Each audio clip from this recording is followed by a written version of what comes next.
सामर्थ्यवान नहीं थी कि मैं इसे ललकार करके बोल सकता। भीष्म जी अगर विरुद्ध होकर के खड़े हो जाते तो महाभारत ही ना होता। मूल बात है इसमें श्री कृष्ण का संकल्प, वो जो करवाना चाहते वही होता है। अगर भीष्म जी उस समय बोल देते तो भगवान का वस्त्रावतार ना होता। अगर भीष्म जी कह रहे तो भगवान का जो अवतार होने वाला है वस्त्रावतार, वो ना होता। महापुरुषों को पता होता है कि भगवान आने वाले हैं, उनकी लीला की भूमिका बन रही, तो भगवान का चीर अवतार वस्त्रावतार होना था, इसलिए भीष्म जी। पर भीष्म जी ने वहां कहा कि उस समय में दुर्योधन के पक्ष में था, दुर्योधन का अन्न पाता था, इसलिए मेरी बुद्धि इतनी प्रवीण नहीं थी कि मैं ठीक वहां निर्णय करता। यद्यपि मूल बात इसमें भगवान श्री कृष्ण की इच्छा ही है, क्योंकि श्री कृष्ण भगवान अपने भक्त के लिए वस्त्रावतार, जो आज तक कभी ऐसा अनुभव में नहीं आया कि भगवान वस्त्र के रूप में भी अवतरित होते क्या, तो वहां वस्त्रावतार प्रकट हुआ।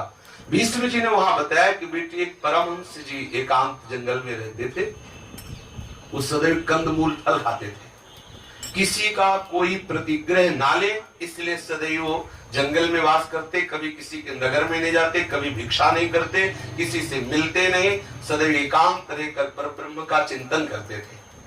एक दिन कोई राजा वहां से निकला, देखा कि बहुत अच्छे महात्मा विराजमान है, तो जाके प्रणाम किया और प्रार्थना की कि महाराज हमारी कुटिया को पावन कीजिए, महल में आइए और प्रसाद पाइए। उन्होंने मना कर दिया। राजा को और अच्छा लगा। त्याग में एक आकर्षण होता है। आपको कोई 100 रुपया चढ़ावे, आप मना कर दो, उसका मन खींचेगा 200 देने का। अगर आप उतना भी मना करो तो परिचय पूछेगा आप कहाँ रहते हो, फिर वो फल फूल लेके दंडवत, अगर आप उसको भी मना कर दो तो बिक जाएगा, उसको लगेगा कि क्या आदेश करें मैं सेवा। त्याग में आकर्षण होता है। अगर सच्चा त्याग हो जाए तो प्रभु का आकर्षण हो जाए, प्रभु प्रकट हो जाए। त्याग में एक विशेष आकर्षण होता है। महात्मा जी का त्याग देखकर राजा को विशेष आकर्षण हुआ। अब तो राजा उधर से रोज दंडवत करते, प्रार्थना करते। राजा का दर्शन, रजोगुणी पुरुषों का दर्शन भी भक्ति में बाधक है, इसीलिए वर्णन किया गया है कि नेत्रों को बहुत संभाल करके रखा जाए, इंद्रियों को बहिर्मुख ना होने दिया जाए, जो विषयी पुरुष है उनसे बार बार ना मिला जाए, क्योंकि केवल देखने से भी बुद्धि में फर्क पड़ जाएगा। संग करना, भोजन करना है तो अलग की बात। आप अगर बाहरी दृश्य देखते रहेंगे विषयी पुरुषों का, तो अंदर पे अपनी बुद्धि में रजोगुण पैदा कर देगा। एक दिन बहुत उन्होंने दैन्यता पूर्वक कहा कि महाराज हम चाहते हैं आप एक बार जरूर महल पधारें। तो कई दिन मिलने के बाद, कई बार दंडवत करने के बाद मन थोड़ा द्रवित हुआ। वास्तविक पूछो तो द्रवित नहीं हुआ, मन में थोड़ा रजोगुण का प्रवेश हो गया। राज दर्शन निषेध, राज अन्न निषेध, ऐसा पुराने जो संत जन हुए उन्होंने ऐसा किया है। राज दर्शन भक्तमाल, वो जो ब्रज के भक्त हैं, उसमें कथा आती। एक संत भिक्षा मांगने गए तो लौट के आए, देखा कि राजा उनके दर्शन के लिए उनकी कुटिया, पर्ण कुटी के समीप, वो लौट के गए, चिल्ला चिल्ला कहने लगे जाओ जाओ गांव वालों, हमारी कुटिया में आग लग गई है। तो भक्त लोग दौड़ के गए, देखा राजा समझ गए। वो आके बोले महाराज हमारे संत भगवान परम अकिंचन, वो आपसे बात क्या देखना भी नहीं चाहते, आप कृपा करके यहाँ से चले। क्योंकि उनको पता था कि राजा आएगा तो आग लग जाएगी हमारे साधन में, तो चिल्ला चिल्ला के बोले कि हमारी कुटिया में आग लग गई। अब वो परमहंस जी राजी हो गए, वो राजा अपने महल में ले गए, चरणोदक उतारा, उनको सुंदर विराजमान करके सुंदर सुंदर विविध प्रकार की भोग सामग्रियां बनवाई, रानी ने स्वयं बनाई और राजा को साथ लेकर के आरती पूजा करके उनको प्रसाद पवाया। महाराज प्रसाद पाए, राजा ने कहा कुछ दक्षिणा ले, बोले हमें इसकी जरूरत नहीं, बड़े आह्लादित होकर गए। अब परमहंस जी दूसरे दिन जब भूख लगी तो कंदमूल फल जो गुलरी पकड़ी आज वो अच्छा न लगे, जहाँ गुलाब जामुन और जहाँ राजभोग सब मिला तो कहाँ अच्छा लगेगा जवान को, अब अच्छी नहीं लगी।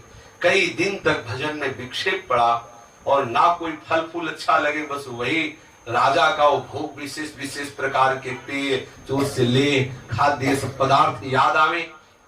अब क्या हुआ, उनके मन में ये बात आई कि एक बार राजा और बुलावे तो छक के पाने को मिल जाए। कई दिन भोजन नहीं किया। राजा 2-4-6 दिन के बाद फिर गया तो बोले महाराज महल पधारो, बोले चलो, बोले कल की जरूरत नहीं, आज ही चलो, जो बोलेगा तो बोले आज ही चल, आज ही चल। तो अब तक भोजन नहीं खाया। इतनी बुद्धि आकर्षित हो गई उस रस से, सांसारिक भोगों से, कि वो महल में बिना मतलब किसी तरह की टोकरो किए और तुरंत तैयार हुए चले गए। प्रसाद पाया, प्रसाद पा ही रहे थे कि दृष्टि में पड़ी वो एक सुंदर उसमें हार टंगा हुआ था। बस अवसर देख करके वो हार उठाया, अपनी झोली पे डाल लिया। वो कई रत्नों से जटित हार था, झोली में डाल लिया। अभी प्रसाद पा लिया, खूब आनंद पूर्वक वहां से विदा हुए, अपनी कुटिया आए, झोली में हार पड़ा हुआ है। रानी ने श्रृंगार के समय कहा कि हमारा हार यहाँ श्रृंगार कक्ष में था, है नहीं। तो राजा ने कहा यहाँ से कौन ले जा सकता है? तो रानी ने कहा हमारी निजी दासियां और आप और उस महात्मा की सेवा, इस महल में किसी का प्रवेश है नहीं, आप लेंगे ही क्यों? और दासियां तो सदैव हमारी सेवा में लगी रहती हैं, वो ऐसा कुछ है नहीं, क्योंकि जो निजी दासियां होती है वो महल में ही रहती है, उनका कहीं आना जाना नहीं होता। तो हमें पूर्ण विश्वास है कि आपके जो परमहंस जी महात्मा आए थे वही ले गए। बोले महात्मा क्यों ले जाएगा हार, उसको किस बात की जरूरत है, वो इसका क्या प्रयोग करेगा? बोले कुछ भी हो, आपके जो महात्मा जी वही ले गए, हमें पक्का विश्वास है। राजा को अंदर से तो लगा कि हाँ और कोई आएगा नहीं, पर बात को दबा दिया। कई दिन तक राजा वहां नहीं गए महात्मा के पास, कई दिन तक महात्मा ने भी भोजन नहीं किया। इसके बाद उसने झोली उठाई कि चलो कुछ कंदमूल फल जंगल से लाते, तो वजन सा लगा, हाथ डाला तो देखा हार और उनका, ये हार मेरी झोली में क्यों आया? मैंने इसको डाला, मैंने इसको क्यों लिया? जैसे कोई नशे में काम कर जाए और नशा उतरने के बाद हाय ये क्या हो गया। कहा मैं अकिंचन, ना धन की तरफ देखता ना भोगों की तरफ देखता, और कहा मेरी इतनी निकृष्ट बुद्धि हो गई कि मैं सोने का हार रानी का चुरा ले आया। बस उसी को हार को लेके से और चिल्लाते हुए राज दरबार में पहुंचे कि मैं अपराधी हूँ, मैंने ये हार चुराया है, ये मुझे दंड दिया जाए, मेरे हाथ कटवा दिए जाए क्योंकि मैंने अपराध। राजा तुरंत सिंहासन से उतरकर प्रणाम किया और कहा महाराज ये हम आपकी परीक्षा ले रहे थे, क्योंकि सोचा कि इस साधु वेश का अपमान होगा, यदि सारी सभा कोई बात पता चली तो लगेगा कि अपने भारत में ऐसे भी महात्मा है कि निमंत्रण दो तो श्रृंगार सोना चांदी ये सब चुरा के ले जाए। तो राजा ने कहा क्षमा कीजिए, झोली में मैंने परीक्षा के हेतु आपके सर, तो ऐसा कहे कि वो महल में ले गए। महल में जब ले गए तब पूछा कि महाराज आश्चर्य की बात है कि आप ही चुरा के ले जाते हैं और आप ही आकर के कहते कि मैंने चोरी की, जब आपको वापस लाना ही था तो चुराया क्यों, और जब चुराया तो आप वापस लाए क्यों? मेरी बात समझ में नहीं है। बोले राजन तुम्हारा अन्न इतना दूषित था जिसने हमारी बुद्धि को ऐसा भ्रष्ट कर दिया कि मेरा इस हार से कोई संबंध न होते हुए भी मेरे अंदर में इसके चुराने की इच्छा हो गई और मैंने इसको चुरा लिया। आप पता लगाओ आपका उस दिन रसोईया कहां से अन्न लाया, कैसे उसने बनाया, क्या उसने चिंतन किया। चिंतन और आए हुए अन्न का प्रभाव पड़ता है, कैसा अन्न आया है और वो कैसे चिंतन के द्वारा बनाया गया है, इन दोनों का प्रभाव भोक्ता के ऊपर पड़ता है। इसीलिए साधु महात्मा प्राय भिक्षावृत्ति स्वीकार करते हैं, क्योंकि जो भिक्षान्न होता है ना वो परम पवित्र होता है। चाहे जिस भाव से कोई बना के दे कोई फर्क नहीं पड़ेगा, हमारी झोली में आते हुए शुद्ध मनिया हो जाता है और भगवत स्वरूप हो जाता है। भिक्षान्न जो है, क्योंकि आचार्यों ने आज्ञा की, भूख लगे वो मांग खाऊंगो गिनोन सांझ सवेरो, ब्रजवासिन के भूख टूक और घर घर छाछ महेरो, ऐसा आज्ञा किया। भिक्षान्नम के लिए हर आचार्य ने आज्ञा की कि भिक्षा के द्वारा साधु अपना उदर पोषण करे। पता लगाया गया तो एक स्वर्णकार जो है किसी के बेटी का ब्याह था तो उसने सोने को दिया था कि आप आभूषण बना दीजिए, तो उसने आभूषण के जो स्वर्ण लिया उसमें तो नकली मिलाकर सब मिलावट का दे दिया, असली रख लिया। जब परिवार वालों को पता चला तो बड़ा कोशा कि तुम्हारे पिता ने हमें नकली आभूषण दिए, तो बेटी जो है उस क्षोभ को बर्दाश्त नहीं कर पाई और आत्महत्या कर लिया। उस बेटी की आत्महत्या करने पर मामला राजकीय विभाग में आया। जब जांच की गई तो स्वर्णकार दोषी पाया गया, पूरा उसका स्वर्ण जब्त कर लिया गया।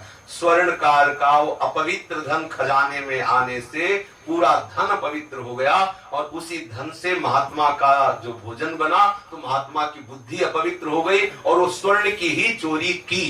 तब भीष्म जी ने बताया कि ऐसे ऐसे परम हंसों को भी अगर दूषित अन्न मिल जाए तो उनकी बुद्धि में फर्क पड़ जाता है। वे फिर मैं तो दुर्योधन के पक्ष में था प्रगट में, उसके आश्रित दिखाई दे रहा था, इसीलिए मेरे बुद्धि में ताकत नहीं थी कि उस समय ठीक निर्णय करके हम तुम्हें बता सकते।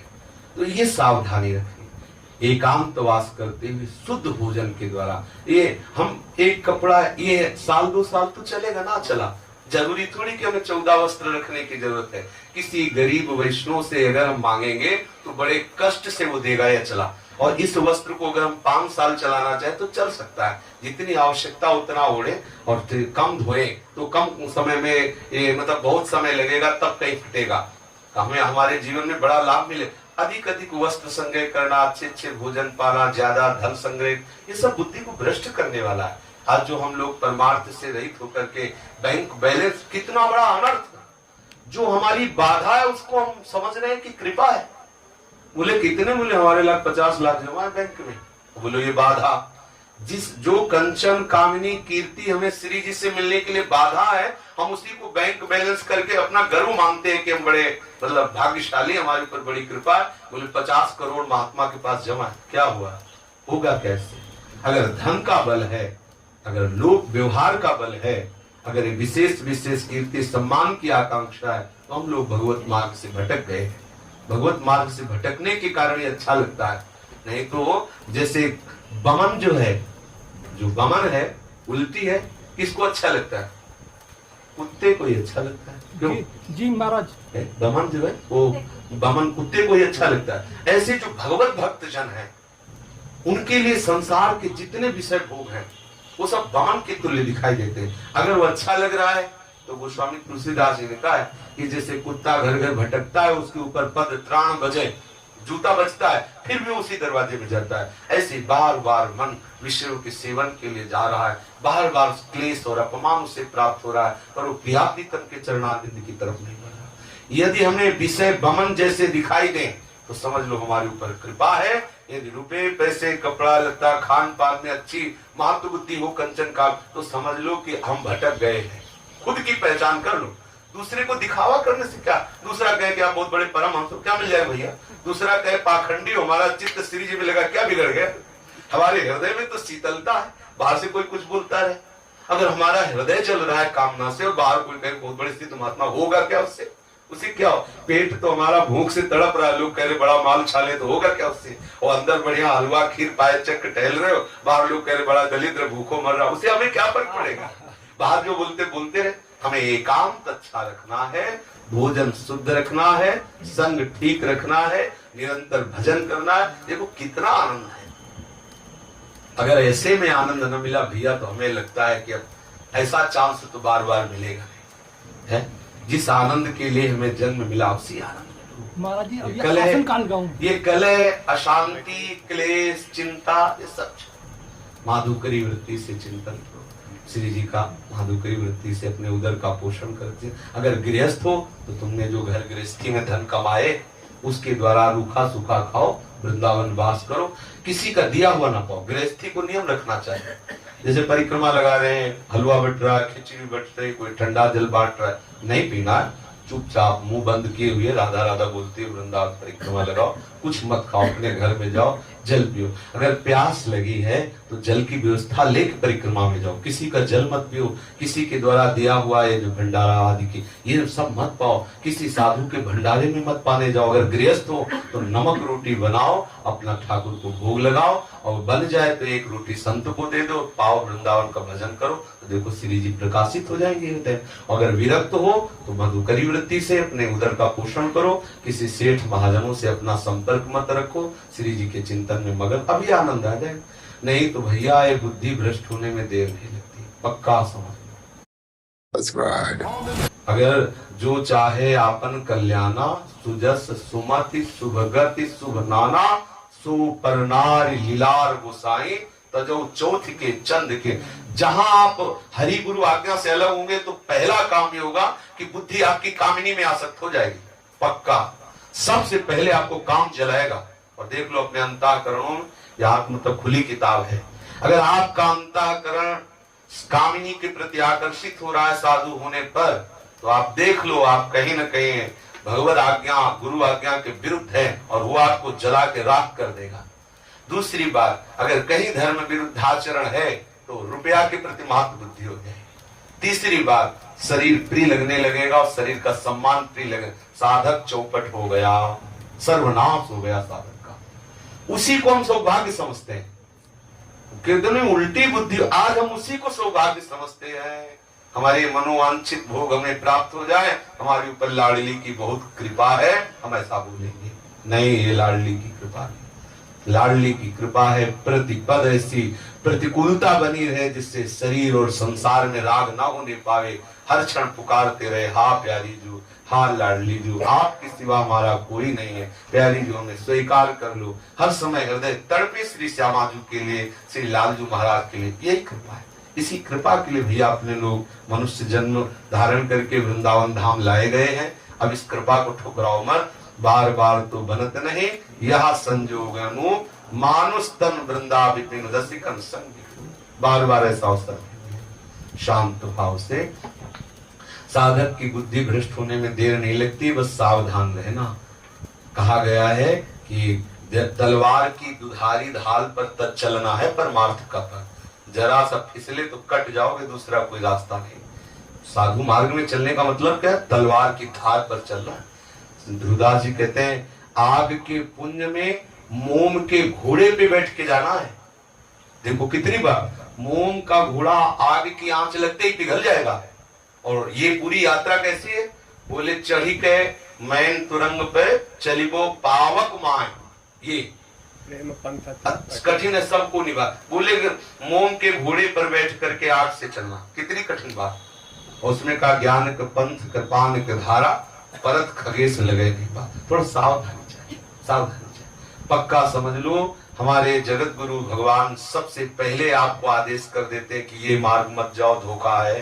कहीं भी कोई अगर कहे हम जानते नहीं है तो ऐसे हम बात नहीं मानेंगे। गुरु के रूप में और अंतर्यामी के रूप में हमारे प्रभु सबको आदेश करते रहते, तुम गलत जा रहे हो, गलत जा रहे हो। लेकिन वो मन, वो बुद्धि का आश्रय लेने वाला साधक जो संसार में फंसा हुआ, वो नहीं जानता है गुरु अल्पज्ञ है, अपने बड़ा ज्ञानी समझता है, तभी उसको उसी मलमूत्र के द्वारों को चाटने के लिए विवश कर दिया जाता है। ले वो पशुओं की धरा की स्थिति प्रदान के गुरु और शास्त्र की आज्ञा का उल्लंघन करे, जा उसी मलमूत्र जनित संसार को चाट और उसी बार बार भ्रमित हो और सड़ जाके उसी जो शास्त्र और गुरु की आज्ञा का पालन करता है उस भव समुद्र से पार कर जीते जी क्या मिलेगा, और मरने के बाद वो नरकों की यंत्रणा मिलेगी कि जिसे तुम सोच नहीं सकते। यहाँ तुम सोचो कि दूसरे को हम गाली दे, चोरी करें, क्या होगा, लेकिन जब पुलिस पकड़ेगी ना तब पता चलेगा। यहाँ भी देखो कितनी पिटाई होती है। ऐसे ही यमपुरी में पूर्ण व्यवस्था है, वहां अपने लोगों के लिए कर लो यहाँ मनमानी। जैसी थरिवंश नर्क गति दुर्भर, यम द्वारे कटियत नक्षी के। हम चाहे जितना विद्वान बने, पीछे गंदा काम करेंगे तो अखिल लोक चूड़ामणि प्रभु देख रहे हैं और उसका न्याय होगा, आपको दंड दिया जाएगा। सबसे पहला दंड की दोबारा मनुष्य शरीर नहीं मिलेगा।